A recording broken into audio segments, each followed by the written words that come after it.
So in part 2 of maintenance care for a runner, we're going to go over the core of the body. And I'm going to cover some essential areas that are incredibly important for energy transfer from the upper extremity to the lower extremity. These are going to be the abdominal muscles and the erector spinae. Mickey, can I get you to lie on your side, please? Okay with me working on the area? Yeah. Okay. Do a little bit.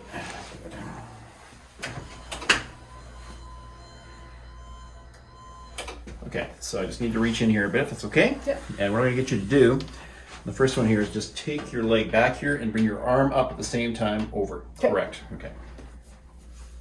So I'm only working on one side of the body. And what I'm doing here, let's get the camera to go behind actually, because I can see what I'm doing. I'm actually stabilizing the pelvis here, getting on the area, and it's kind of like I'm getting in between, sandwiching the area in the abdominal area to actually block off the abdominal muscles. Okay, so bring your leg back and arm up. How are we doing? It's good. Now, obviously, if I'm treating somebody, I'm going to do both sides of the body and back. I'm going to move up just slightly superior back. You feeling that quite a bit? Oh yeah. Bring the arm right back, whatever you can. And take it down. Good. Okay, now go up underneath the diaphragm. Do it again. Still going superior, this direction. Take it up. And down. Good. Now I'm going to actually take it down here. Take it back. All right. And what are you noticing here, Mickey? Besides, it's really tight, I know. He's really pulling on the diaphragm. Yeah, I was going to say it's really pulling on the diaphragm though, right? Yeah. So we're not just, there's major fascial connections between the abdominal muscles directly into the diaphragm. Mm-hmm. So we want to make sure that we actually stretch those fascial connections at the same time we're getting on the muscle itself. Back. And again.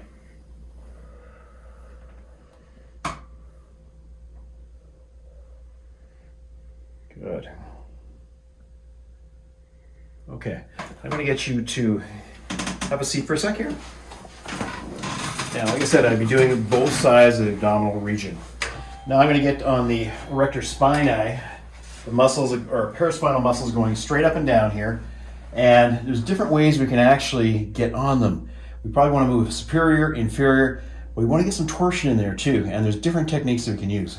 Mickey, grab your shoulders, please. Good.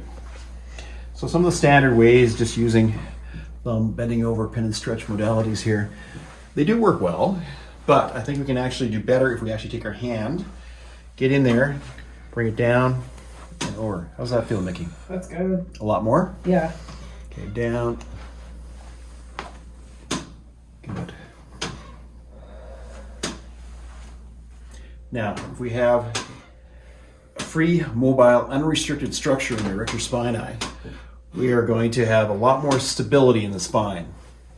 And this will lead to an efficient transfer of force throughout the body. You okay? Yeah. So now I'm going to actually get in there and do a little bit of rotation. You okay? Yeah.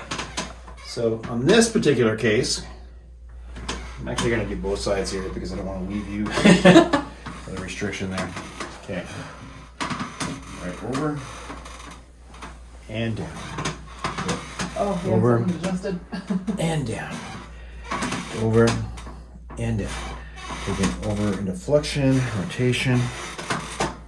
And over. My hand here is not just thumb, not going down, not making a fist. It's actually open hand like this, going up against the spine.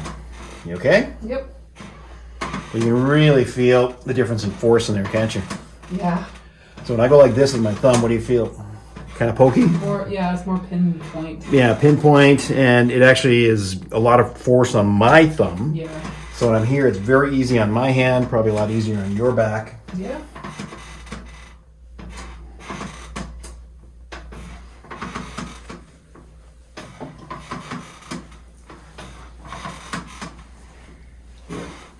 Now, this may seem like we haven't covered all the structures, but if we're having a problem with a restriction in the core, these are very, very effective procedures. So look forward to showing you guys the next video. Number 3.